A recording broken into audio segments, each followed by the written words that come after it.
umuunlad at lumalago. Ang matuwid ay umuunlad na parang puno ng palma at lumalagong gaya ng sedro sa Lebanon. Awit 72:12. Sa pangangalaga ng Diyos, ang matuwid ay uunlad, angkin ang di natitinag na lakas at walang hanggang kagandahan.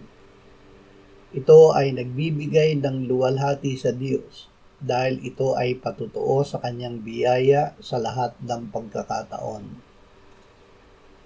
Ama, salamat na si Jesus na iyong anak, ang tunay na puno ng ubas at kami ang kanyang mga sanga.